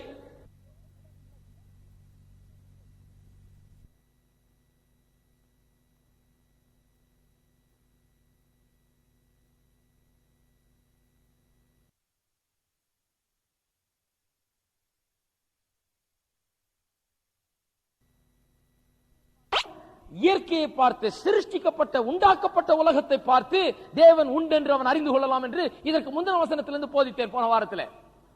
எந்த மனுஷனுக்கு சாக்கு போக்கு சொல்ல இடமே இல்லை. யாரும் தேவனிடத்துக்கு முன்பாக நின்று, ஐயோ எனக்கு தெரியாதுங்க, எனக்கு சொல்லப்படவில்லை, நான் காட்டு மிராண்டிக்கு பிறந்து வளர்ந்தவன், எங்க குடும்பத்திலாம் தேவனை குறித்த அறிவே கிடையாது, யாருமே நம்பல, நான் கிராமத்தில் இருந்தேன், அங்க இருந்தேன், காட்டுல இருந்தேன் சொல்லவே முடியாது. ஒன்று வேதத்தின் மூலமாக இயேசுவை குறித்து அறிந்து கொள்ள வேண்டும். அதற்காக வேதம் கொடுக்கப்பட்டிருக்கிறது. இயேசு உலகத்துக்கு அனுப்பப்பட்டார். இதை விசுவாசியாதவன் இதன் மூலமா அறிந்து கொள்ள ஆயத்தமில்லாதவன், இதை வெறுக்கிறவன், இந்த வேத புஸ்தகத்தை தள்ளுகிறவன் கூட உண்டாக்கப்பட்ட உலகத்தை பார்த்து அறிந்து கொள்ள வேண்டும் தேவன் ஒருவர் இருக்கிறார் என்று. மெய்யான தேவனை அவன் தேட வேண்டும், அவன் கண்டுபிடிக்க வேண்டும், அவன் வணங்க வேண்டும். ஆகையால் தான் போக்கு சொல்ல இடமில்லை. எந்த மதத்தில் இருந்தாலும் சரி, எந்த மார்க்கத்தில் இருந்தாலும் சரி, எந்த காட்டில் இருந்தாலும் சரி, போக்கு சொல்ல இடமில்லை. ஏன்? அவர்கள் தேவனை அறிந்திருந்தார்கள். இரண்டாவது, அவர்கள் தேவனை அறிந்தும் அவரை தேவன் என்று மகிமைப்படுத்தாமலும் ஸ்தோத்திரியாமலும் இருந்து. இந்த காரியத்தை கவனிப்போம். தேவனை அறிந்தும் அவரை மகிமைப்படுத்தாமலும் ஸ்தோத்திரியாமலும் இருந்தார்களாம். தேவனை மகிமைப்படுத்துறதுனா எப்படி? தேவனை தேவனாய் வணங்க வேண்டும், தேவனாய் எண்ணி அவரை தொழுது கொள்ள வேண்டும். அவருக்கு, தேவனுக்கு நம்முடைய வாழ்க்கையில என்ன இடத்தை கொடுக்க வேண்டுமோ அந்த இடத்தை கொடுக்க வேண்டும். அப்படி அவன் தேவனை மகிமைப்படுத்தவில்லை. தேவனை அறிந்திருந்தான், தேவனை குறித்த அறிவு இருந்தது. ஆரம்பத்திலே பாவம் செய்த பிறகு கூட பலிகள் அதெல்லாம் தேவனை குறித்த அறிவை தான் போதிச்சுது. ஆண்டவரன் கொடூரமான தெய்வம், ஆட்டியும் மாட்டியும் கொண்டு பலியிடுன்னு சொல்லல. அதன் மூலமாக ஒரு செய்தி அவனுக்கு சொல்லுகிறார். நீ செய்த பாவத்தினால இந்த மிருகம் சாக வேண்டியதா இருக்குது, ஒரு நாள் இந்த மிருகம் இல்லை, இதற்கு பதிலாக இயேசுவே சாவார் உனக்காக, இயேசுவே ரத்தம் சிந்துவார், அதற்கு எல்லாம் நிழலாட்டமா இருக்கிறது, அடையாளமா இருக்கிறது என்று பழைய ஏற்பாட்டு காலத்திலே போதிச்சார். இப்படி தேவனை அறிந்தும் போதிக்கப்பட்டும் தேவனை முழுமையாக அறிந்தும் முழுமையான வெளிப்பாடு உள்ளவர்களாக இருந்தும் அவர்கள் தேவனை மகிமைப்படுத்தாமல் போனார்கள். அப்படி என்று சொன்னால் தேவனை தேவனாக எண்ணி ஆராதிக்காமல், தேவனை தேவனாக எண்ணி அவருக்கு தங்களுடைய வாழ்க்கையில் இடம் கொடுக்காமல், தங்கள் பாவங்களை விட்டு திரும்பாமல், தேவனண்டையில வராமல் அவர்கள் மகிமைப்படுத்தாமல் போனார்கள். தேவனை மகிமைப்படுத்தாமல் போனதற்கு உண்டான பலன் என்ன? 21ஆம் வசனம் சொல்லுகிறது, அவர்கள் தங்களை ஞானி என்று சொல்லியும் பைத்தியக்காரராகி.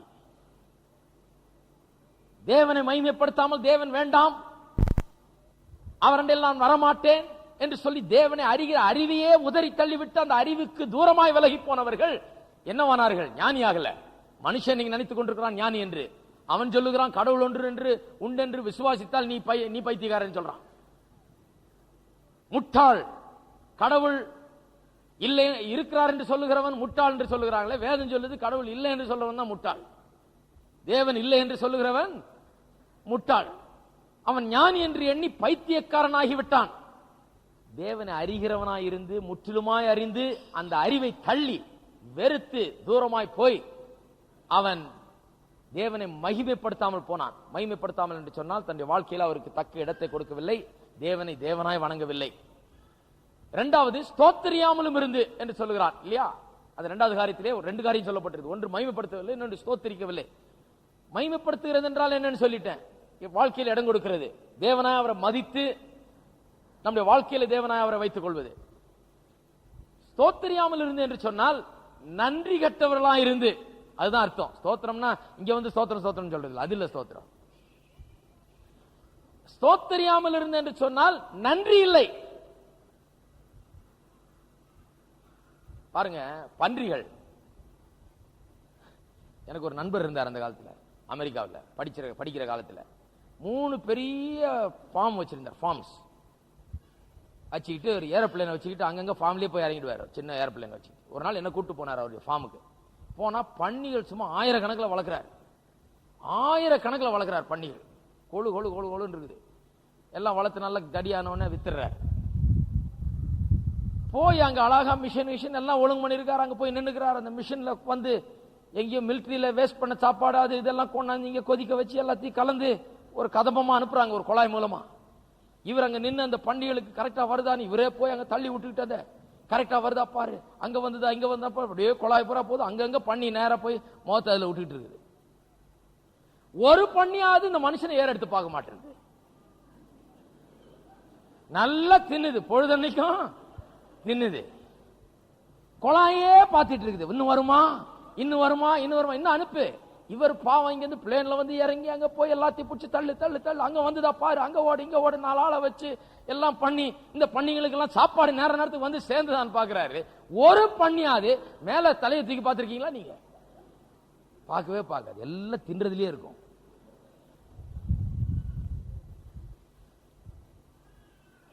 அது ஏன் தின்ன வைக்கிறாங்கன்னு அதுக்கே தெரியல. சீக்கிரம் சாப்பிட்டாதான் சீக்கிரம் தடியாகும். சீக்கிரம் தடியான சீக்கிரம் விற்கலாம். எவ்வளவு தடியோ எவ்வளவு வெயிட் இருக்குதோ அந்த விலைக்கு தான் அது போகும். அதனால இவர் பாட்டு போட்டுட்டே இருக்காரு, அது பாட்டு தின்னுட்டே இருக்காரு. யோசனையே கிடையாது. அண்ணாந்து யாரு போடுறது, எங்க இருந்து வந்தது சாப்பாடு, கொஞ்சம் பாப்பமேன்னு பாக்குறதே கிடையாது. மனுஷன் பாருங்க அப்படிதான் ஆயிட்டான். இந்த உலகத்தில் வாழ்கிறான். கர்த்தர் அவன் இந்த உலகத்தில் வைத்திருக்கிறார். கோச்சிக்காதீங்க, நம்ம எல்லாம் பண்ணின்னு சொல்ல, நான் நம்ம எல்லாம் பண்ணியா இருந்து இப்ப நல்லதாயிட்டோம். கர்த்தருடைய ஆடுகள், அவர் மெய்ப்பர், நம்மளா பண்ணி இல்ல. ஆனா மனு வர்க்கம் அப்படி ஆகிவிட்டது. பாவத்திலே வாழ்கிற மக்கள் தேவனுடைய ஆசீர்வாதத்தை தினந்தோறும் அனுபவித்து வருகிறான். உலகத்தை பாருங்கள், அவன் இருக்கிறது தேவனுடைய சிருஷ்டிப்பில் அவன் வாழ்கிறான். தேவன் உண்டாக்கின இந்த உலகம் அவனுக்கு விளைச்சலை உண்டாக்குகிறது. அந்த சமுத்திரத்தில் தான் மீனை பிடிச்சு சாப்பிடுறான். அவர் உண்டாக்கின ஆடு மாடுகளை தான் வளர்த்து இவன் உண்ணுகிறான். இப்படிப்பட்ட உலகத்திலே வாழ்ந்து தேவனுடைய சகல ஆசீர்வாதங்களையும் சம்பூர்ணமாக அனுபவிக்கிறான். ஆனா பண்ணிய போல கீழே பார்த்துட்டு இருக்கிறான் ஒழிய இதெல்லாம் எங்கிருந்து வந்தது? ஏன் இவ்வளவு அழகாக தேவன் ஒரு உலகத்தை படைத்தார்? ஏன் இப்படி உலகத்தை உண்டாக்கினார், என்னை இங்க வைத்தார், எனக்கு எல்லா தேவைகளும் சந்திக்கப்படும்படியாக பெரிய ஆசீர்வாதத்தை கர்த்தர் வச்சிருக்கிறாரு. இப்படி உண்டாக்கினவர் யார் என்று ஒரு நாள் ஏறெடுத்து பார்க்கிறதே கிடையாது. ஆகியால் தான் இந்த கெட்ட குமாரன் பண்ணிக்கிட்ட போய் உட்கார்ந்தவன தான் அறிவு வந்தது. அதை பார்த்துக்கிட்டே இருந்திருப்பான்னு நினைக்கிறேன். அது தின்றத அப்புறம் தான் திடீர்னு இவனுக்கு ஒரு வெளிப்பாடே வந்தது. ஐயோ, நம்ம கூட இந்த பண்ணி மாதிரி தான் ஆயிட்டோம். நம்மளும் இப்படிதான் இருக்கிறோம். எவ்வளவு நல்ல தகப்பன் அங்க இருக்கிறார், எவ்வளவு அருமையான மேஜை, எவ்வளவு அருமையான சமையல்காரர்கள், ஆகாரம், கொளுத்த கன்றுக்குட்டி அடிச்சு தினந்தோறும் பெரிய விருந்துல வச்சுட்டு இருந்தாங்க வீட்டுல. இங்க இந்த பண்டிகை மாதிரி ஏதோ கிடைக்கிறது தின்னுவோம் அப்படியே நம்ம போயிட்டு இருக்கிற வாழ்க்கையில அங்கதான் அவனுக்கு அறிவு வந்தது.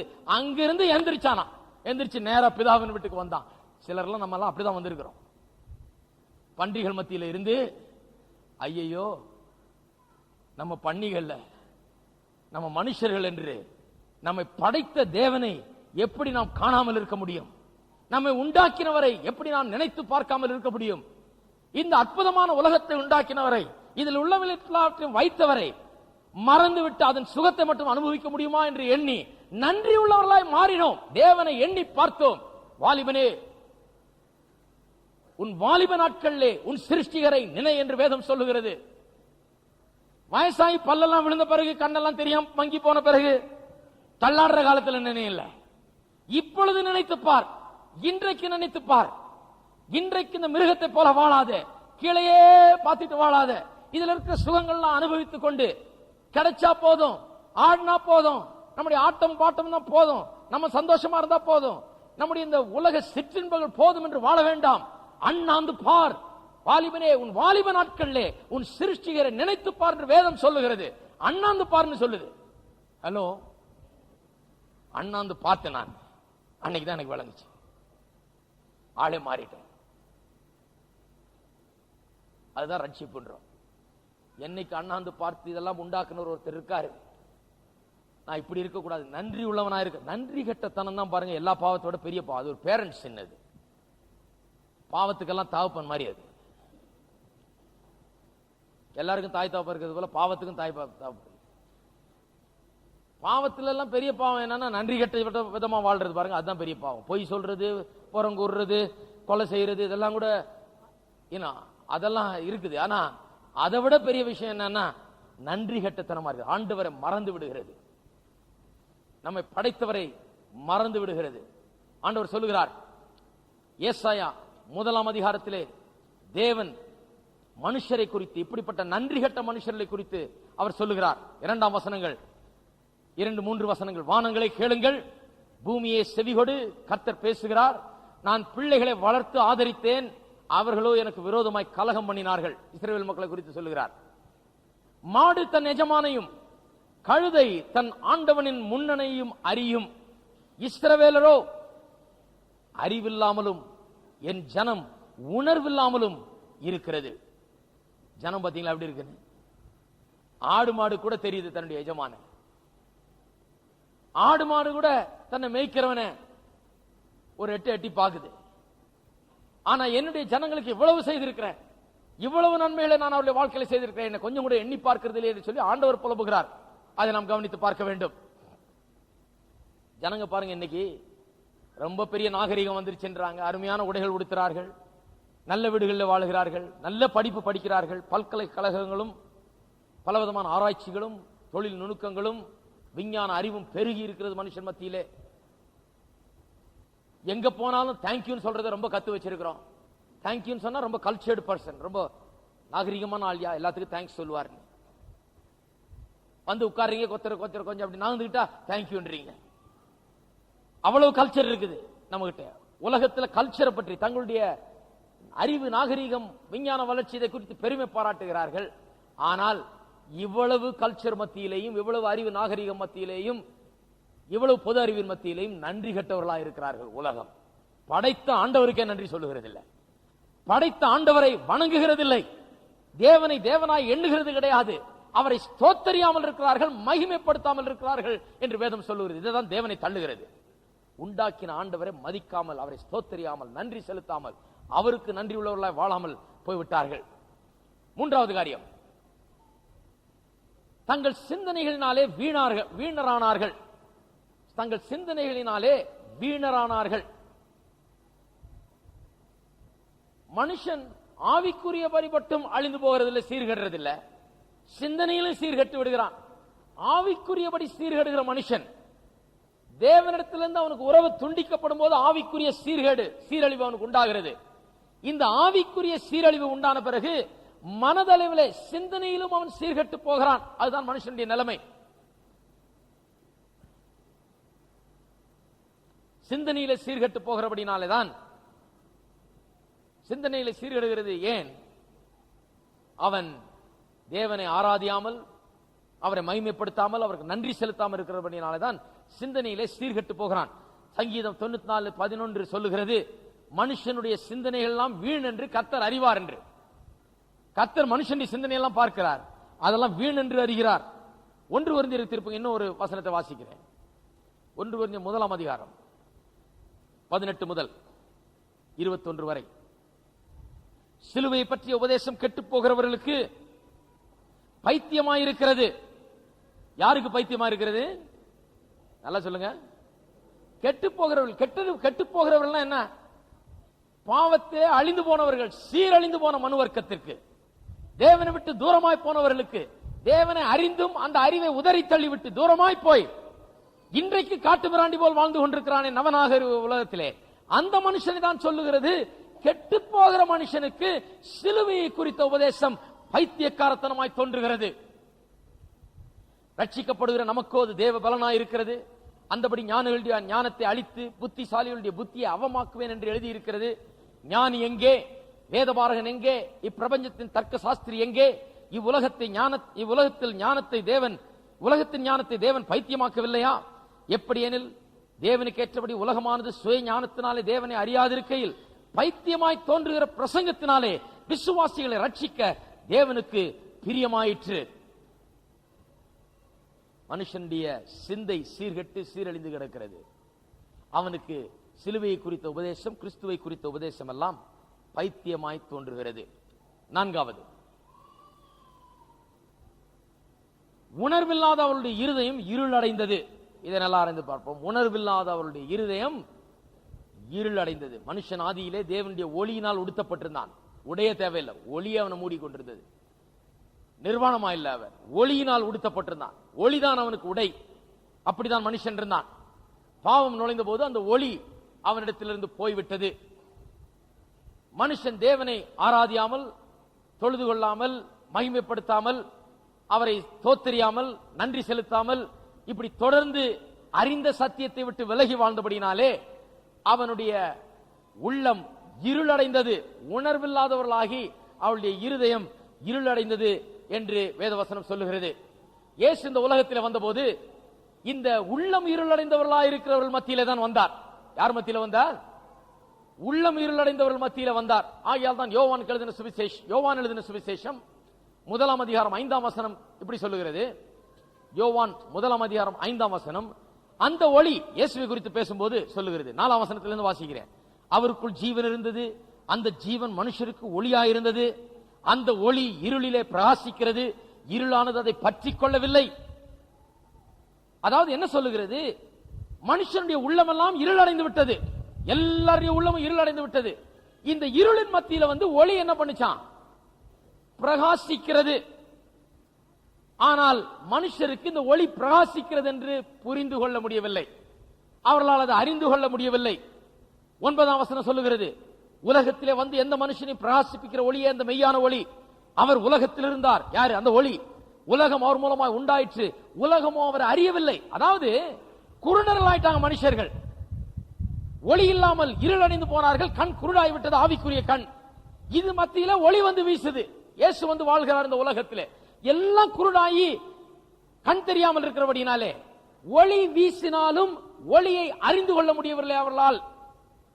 குருடா இருக்கிற மனுஷனுக்கு 2 கண்ணு சுத்தமா தெரியலனா லைட்டை போட்டு என்ன பிரயோஜனம்? ஹலோ, அப்படிதான் ஆச்சு உலகத்தில். எல்லாம் இருளில் வாழ்ந்து கொண்டிருக்கிறார்கள். மனுஷன் முழுவதும் குருடா இருக்கிறான். யாருக்கும் கண்ணு தெரியல, ஆவிக்குரிய கண். இந்த கண்ணு மட்டும் இல்ல, நமக்கு வேற கண்ணு இருக்குது உள்ள. எல்லாம் குருடு. இந்த குருட்டின் மத்தியிலே ஒளி வந்திருக்குது. எந்த ஒளி? ஆவிக்குரிய ஒளி. அந்த ஒளி வீசுகிறது. குருட்டு மனுஷனுக்கு விளக்க போட்டு என்ன பிரயோஜனம்? கண்ணை திறந்த பிறகுதான் விளக்கு போடணும். ஒரு பிரசங்கியார் இங்கிலாந்து தேசத்திலே 2ஆம் உலக மகா யுத்தம் நடந்து கொண்டிருந்த காலத்திலே பிரசங்கம் பண்ணி கொண்டிருந்தாராம். உலக மகா யுத்தம் நடந்து கொண்டிருந்தபடினாலே ஒரு குறிப்பிட்ட நேரத்திலே இரவிலே பாம் போடப்படவிடும் என்று பயந்து அங்கே எல்லா லைட்டுகளையும் அணைப்பார்களாம், விளக்குகளையும். இவர் பெரிய ஒரு ஆடிட்டோரியத்தில் இருந்து அவர் அமெரிக்கன் பிரசங்கியார் இங்கிலாந்துக்கு போய் பெரிய ஆடிட்டோரியத்தை எடுத்து அங்கே பிரசங்கிக்கிறார். ஆயிரக்கணக்கான மக்கள் கூடுகிறார்கள். கூட்டம் ஆரம்பித்து சற்று நேரத்திலே விளக்க அணைக்க வேண்டிய அந்த பிளாக் அவுட் அவர், விளக்க அணைக்க வேண்டிய நேரம் வருகிறது. அந்த நேரத்தில் யாராவது போய் விளக்கு அணைச்சிருவாங்க. ஏற்கனவே அனௌன்ஸும் பண்ணிட்டாங்க ஜனங்களுக்கு, விளக்கு அணைக்கிறபடினாலே எல்லாம் பேசாம உட்காந்துருங்க. பிரசங்கியார் நோட்ஸ் இல்லாமலே, நோட்ஸை பார்க்காமலே இருட்டிலேயே அவர் பாட்டுக்கு பிரசங்கம் பண்ணுவார். நீங்க இருட்டிலேயே உட்காந்து அமைதலாக கேளுங்கன்னு சொல்லிட்டாங்க. ஆகையால் விளக்கு அணைக்கிறதுனால யாருக்கும் ஒரு பெரிய டிஸ்டர்பன்ஸ் கிடையாது. விளக்கு அணைத்து விட்டார்கள். விளக்கு அணைச்சிட்ட பிறகு ஒரு பாட்டுக்கு பிரசங்கம் பண்ணிட்டே இருக்காரு. யாரோ ஒருத்தன் உள்ள அந்த சுவிட்ச் ரூமுக்கு போய் என்னத்தையோ பண்ண போன தப்பா விளக்கு ஆன் பண்ணி விட்டான். தப்பான சுவிட்சை போட்டு விளக்கெல்லாம் ஆன் பண்ணி விட்டுட்டான். ஆன் பண்ண உடனே கொஞ்ச நேரம் விளக்கு அணைஞ்சிருந்தபடினால ஜனங்கள்லாம் இருட்டுதானு சொல்லி கொஞ்சம் அப்படி சாஞ்சி கிஞ்சி ஒய்யாரமா உட்காந்துட்டாங்க. நேரம் உட்கார்றதுக்கு பதிலா இருட்டுல அவர் பாட்டு பிரசங்கத்தை கவனிக்கிறாங்க. ஆனா கொஞ்சம் சாஞ்சி கிஞ்சி அப்படியே கையை காலை நீட்டி காலை தூக்கி மேல போட்டு இப்படி உட்கார்ந்தாங்க. விளக்கு வந்தோடனே எல்லாம் கட கட கடன்னு நினைச்சு இப்படி உட்கார்ந்தாங்க.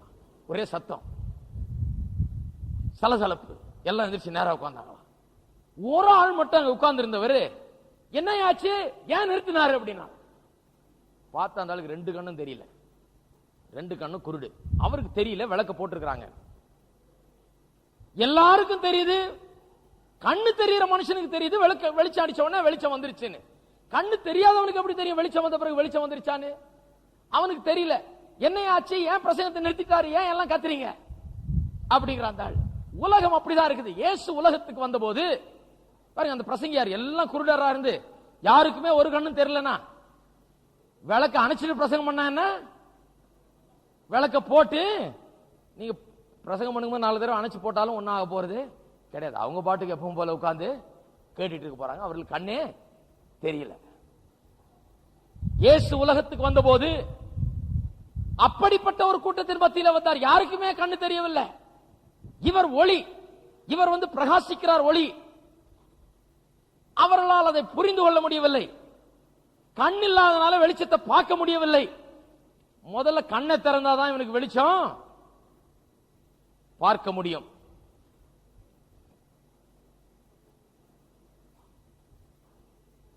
இயேசு வெளிச்சத்தை கொடுக்கிறதுக்கு மட்டும் வரவில்லை, கண்ணை திறக்கிறதுக்கும் வந்திருக்கிறார்.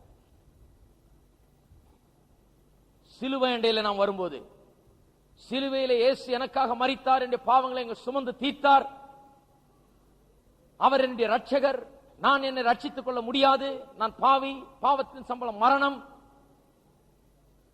நான் பாவத்தில் அமிழ்ந்து கிடக்கிறேன், இயேசு என்னை ரட்சிக்கிறவர் என்று அந்த செய்தியை கேட்டு, சிலுவையின் பிரசங்கத்தை கேட்டு, மனதுக்கு பைத்தியக்காரத்தனமாய் தோன்றுகிற செய்தியை கேட்டு ஒருவன் விசுவாசித்து அதை ஏற்றுக்கொள்ள முன் வருகிற வேளையிலே அவனுக்குள்ள ஒரு அற்புதம் நடக்கிறது. அவனுடைய கண்கள் திறக்கப்படுகிறது. இயேசுவை விசுவாசிக்கிற நேரத்தில் அற்புதம் நடக்குது, கண்ணு திறக்கப்படுது. கண்ணு திறந்த பிறகுதான் என்ன பார்க்கிறோம், வெளிச்சத்தை பார்க்கிறோம்.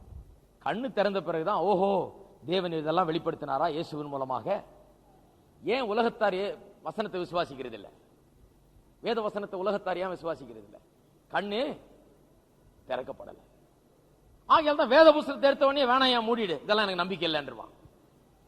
அவனை போட்டு அவன்கிட்ட சண்டை போடாதீங்க. வேத புஸ்தகம் தான் உண்மைன்னு சொல்லி அவன்கிட்ட நிரூபித்து காண்பிக்க பாத்தீங்கன்னா, அவன் இன்னைக்கெல்லாம் வச்சு நீங்க நிரூபிச்சாலும் நிரூபிக்க முடியாது. ஒரு குருடா இருக்கிற ஆளை கொண்டு போய், சுத்தமா கண்ணு தெரியாத ஆளை போய் அழகான தோட்டத்தில் பல விதமான பூஞ்செடிகள் மத்தியில கொண்டு போய், இது ப்ளூ கலர், இது ரெட் கலர்னா இருந்தாலும் ஒன்னும் கலரும் கிடையாது, ஒன்னும் கிடையாதுன்னு இல்லையா, இது ப்ளூ கலர், வானத்தை போல ப்ளூவா இருக்குது, இதுவும் நான் உனக்கு விளக்கி சொல்றேன் கேளுன்னா நீ சொல்ல வேணாம் பண்ணுவார். எனக்கு அதுல நம்பிக்கையே கிடையாதுன்னு. ஏன்னா அவருக்கு அவரை பொறுத்த வரைக்கும் கலர் ஒன்னும் கிடையாது. ஏன்னா கண் குருடா இருக்கிறது. மனுஷன் வேதத்தை விசுவாசியாத பாவிட்டு போய் நீங்க வேதத்தை உண்மை என்று நிரூபித்து காண்பிக்க முடியாது. அவனுக்கு கண்கள் திறக்கப்பட வேண்டும். சில விசுவாசிகளுக்கு வெளிச்சம் அடிக்க வேணும். ஹலோ, விசுவாசிக்கு என்ன அடிக்கணும்? வெளிச்சம் அடிக்கணும். அவிசுவாசிக்கு என்ன பண்ணணும்? கண்ணு திறக்கணும். ஒரு பிரசங்கியார் சொன்னாராம், வேதத்தை வாசித்து பார்த்தேன், இயேசு கிறிஸ்துவை குறித்து எனக்கு விளங்கிக் கொள்ள முடியவில்லை. வேதாந்தங்களை வாசித்து பார்த்தேன், எனக்கு இயேசுவை குறித்து இப்பொழுது நன்றாக விளங்குகிறது. ஏன் பிரசங்கம் பண்றாங்கன்னு தெரியல, வெளிச்சமே இல்லை உங்களுக்கு. ஹலோ, வேதத்தை படிச்சு பார்த்தாரா அந்த பிரசங்கியார், ஒண்ணுமே வழங்கலையா.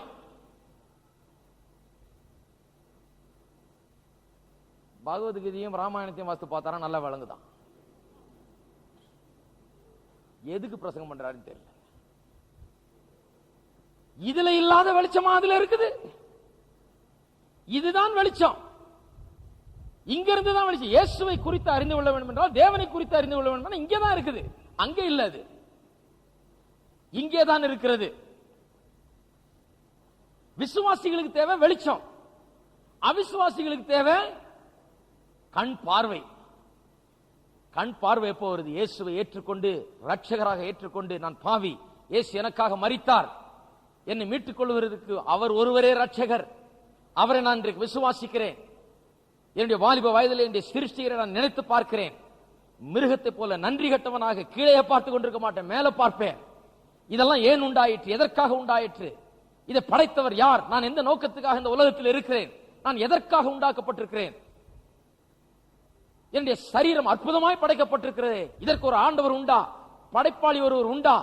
அவர் இருப்பார் என்றால் அவரை நான் ஆராதிக்க போகிறேன் என்று சொல்லி விசுவாசித்து தேவனிடத்தில் திரும்பி இயேசு கிறிஸ்துவின் மூலமாய் தேவனிடத்தில் வருகிறவனுக்கு அற்புதம் நடந்து கண்கள் திறக்கப்படுகிறது. கண்கள் திறக்கப்பட்ட உடனே வெளிச்சத்தை அவன் நல்லா பார்க்க முடியுது. அதுதான் இன்றைக்கு தேவை.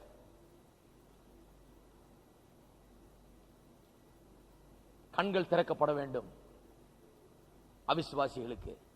விசுவாசிகளுக்கு வெளிச்சம் தேவை. அது இயேசு கிறிஸ்துவின் மூலமாக, தேவனுடைய வார்த்தையின் மூலமாக வருகிறது. அன்றைக்கு இயேசு கிறிஸ்து உலகத்திலே நடந்தார். அவர் நடந்து போகும்போது அவர் ஒளியாக இருந்தார். அவரே ஒளி, அவரே வார்த்தை. அந்த ஒளி வீசினது. கண் திறக்கப்பட்டவர்கள் பார்த்து புரிந்து கொள்ளலாம், கண் குருடா இருக்கிறவர்கள் பார்த்து புரிந்து கொள்ள முடியாது. இன்றைக்கு எங்க இருந்து வருது அந்த ஒளி? இன்றைக்கு தேவனுடைய வார்த்தையிலிருந்து அந்த ஒளி வருகிறது. அன்றைக்கு மாம்ச சரீரத்தோடு இந்த உலகத்தில் நடந்து கொண்டிருந்த இயேசு இன்றைக்கு வார்த்தையின் வடிவிலே நம்மத்திலே இருக்கிறார். இந்த தேவனுடைய வார்த்தையிலிருந்து ஒளி வீசுகிறது. தேவனுடைய வார்த்தையின் ஒளி இன்றைக்கும் வீசிக்கொண்டிருக்கிறது. இந்த வார்த்தையின் ஒளியின் மூலமாக அவரை நாம் அறிந்து கொள்கிறோம்.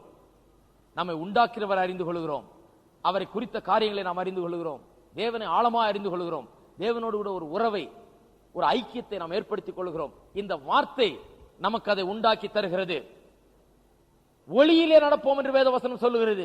ஒளியில நடக்கிறது என்ற கர்த்தருடைய வார்த்தையிலே நடக்கணும், அது சொல்றபடி நடக்கணும். அதுதான் ஒளியிலே நடக்கிறது. ஒளி இல்லாதவர்கள் இன்றைக்கு ஒளியை பெற முடியும், கண் திறக்கப்பட முடியும். கடைசியாக ஒன்று சொல்லுகிறேன். இயேசு உலகத்தில் இருந்தபோது பிறவி குருடனாய் இருந்த ஒருவனை சுகமாக்கினார். யோவான் 9ஆம் அதிகாரத்தில் அதை குறித்து வாசிக்கிறோம். கண்களிலே சேற்றை எடுத்து கண்ணிலே வைத்து சீலோவாம் குளத்தில் போய் கழுவினார். கழுவிக்கிட்டு வந்த உடனே எல்லாரும் கோபம் வந்துருச்சு, கண்ணு திறந்துருச்சு. யார் யா உன்னை சுகமாக்குனது? இயேசுன்றவர் சுகமாக்குனாருங்க. அவர்களுக்கெல்லாம் நம்ப முடியல. ஏன்னா ஓய்வு நாளில் இவர் மண் எடுத்து பூமியிலிருந்து மண் எடுக்கிறதே பெரிய தப்பு. ஏன்னா உழுகிறதுக்கு சமானம்ன்றாங்க. ஓய்வு நாளில் வேலை செய்யக்கூடாது. வேலை செய்யக்கூடாதுன்னா மண் எடுத்தா கூட அது உழுகிற மாதிரி. மதம் அதெல்லாம் பண்ணுது. மதம் அதெல்லாம் மதம் பிடிச்சு போகுது. இந்த மாதிரி லேசா மண் எடுத்தா கூட போ, நீ உழுதுட்ட, நீ பாவம் செய்துட்ட, ஓய்வு நாளில் வேலை செய்துட்ட. இவர் அதனாலே வேணுனே இவனை வெறுப்பேற்றுறதுக்குனே இவர் பண்றாரு இயேசு. இல்லைன்னா சிலர் சொல்றாங்க அவர் சேற்றிலே உமிழ்ந்து சேற்றை எடுத்து இவன் கண்ணில் வைத்தார், நானும் சேற்றிலே உமிழ்ந்து சேற்றை எடுத்து இன்னொருத்தன் கண்ணில் வைக்க போற கிடையாது. அவர் வாழ்ந்த உலகத்தில் இந்த பரிசேயர்கள், இந்த மதம் பிடிச்ச மதவாதிகள் மதத்தை பெருசா போதிச்சு, ஓய்வு நாளை குறித்து வேண்டாத காரியத்தில் போதிச்சு வச்சு இவெல்லாம் வந்து வேடிக்கை பார்க்கறதுனால தான் அவர் வேணுனே சேத்துல உமிழ்ந்து அதுல இருந்து நோண்டி எடுத்து இவன் கண்ணில் வச்சார். ஏன்னா அது ஓய்வு நாள், அதுதான் அவனுக்கு கோபம். ஓய்வு நாள்ல அப்படி பண்ணாரு. அவர் பண்ணாருன்னா அவர் தீர்க்கதரிசியா? அவர் மெய்யான தேவனுடைய மனுஷனா? கிடையாது, இருக்க முடியாது. எங்க மதத்துக்கு புறம்பா அவர் செய்கிறார். இன்னைக்கு மதம் அப்படிதான். இந்த மாதிரி சட்டை போட்டா அவர் பிரசங்கியாரா? இந்த மாதிரி புடவை உடுத்தினா விசுவாசியா? இதெல்லாம் மதம் பிடிச்ச மதம். அதனாலே சில காரியம் செய்ய வேண்டியதா இருக்குது.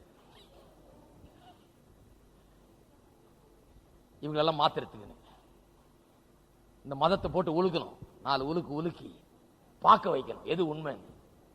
ஏசு அதுக்காக தான் செய்தார், இவன் கண்ணு திறக்கணுமேனு. இந்த குருடனுடைய கண்ணு திறக்கிறது வேற. இதை விட பெரிய குருடர்கள் சுத்தி நிக்கிறாங்க. இவன் ஒரு குருடன் தான், இவன் பிறவியில இருந்தான் குருடன். இவங்க என்னைக்குமே குருடரா இருக்கிறாங்க, ஆவிக்குரிய விதத்துல குருடர்கள். இவர்கள் கண்ணு திறக்கிறதுக்காக தான் அப்படி செய்தார். இவன் கண்ணு திறந்துருச்சு, அவங்க கண்ணு திறக்கல.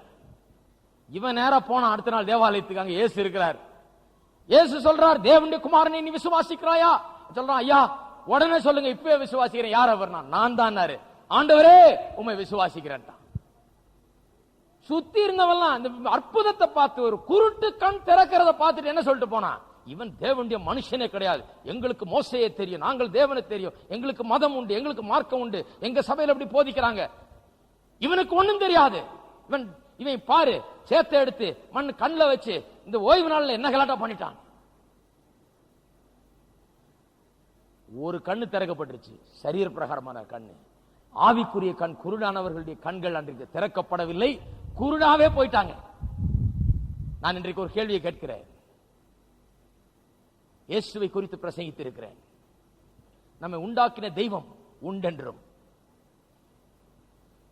தேவனை இன்றைக்கு அறியாதவர்கள், இயேசு கிறிஸ்துவின் மூலமாய் அறிந்து கொள்ளாதவர்கள், தேவனை விட்டு தூரமாய் வந்து விட்டார்கள், விலகி விட்டார்கள். காட்டு மிராண்டி ஆரம்பிச்சு இன்னைக்கு இப்படி ஆகல, நல்ல மாறி இல்ல, நல்ல ஆரம்பிச்சு இன்னைக்கு காட்டு மிராண்டியா மாறிட்டோம் மனுவர்க்கம். அதுக்கு தான் இன்னைக்கு அத்தனை கொலை, வெறியாட்டம், தீவிரவாதம், பாம் வெடிக்கிறது எல்லாம் இதுதான். இன்னைக்கு இப்பதான் மனுஷன் காட்டு மிராண்டியா வாழ்ந்துட்டு இருக்கான்.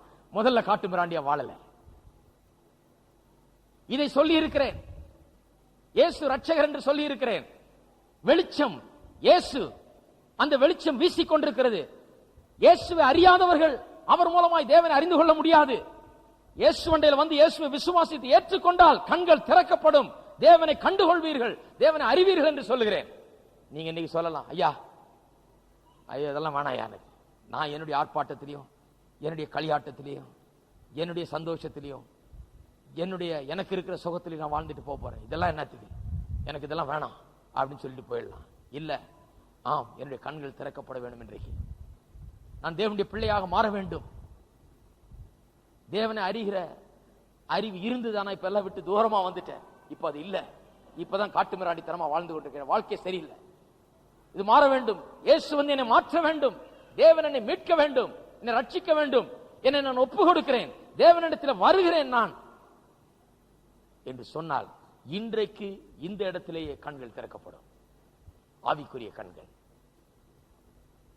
இங்கிருந்து வெளியே போகும்போது வெளிச்சத்தை கண்டவர்களாய், தேவனை கண்டு கொண்டவர்களாய், ஒளி இருளான உள்ளத்திலே ஒளி வீசினவர்களாய், இருள் நீங்கினவர்களாய், சந்தோஷம் சமாதானத்தை பெற்றவர்களாய், தேவனோடு ஐக்கியம் கொண்டவர்களாய், வாழ்க்கையின் நோக்கத்தை நிறைவேற்றுவதற்காக அர்த்தத்தோடு வாழ்கிறவர்களாய் இந்த இடத்தை விட்டு போக முடியும். எல்லாரும் எழுந்து நிற்போம்.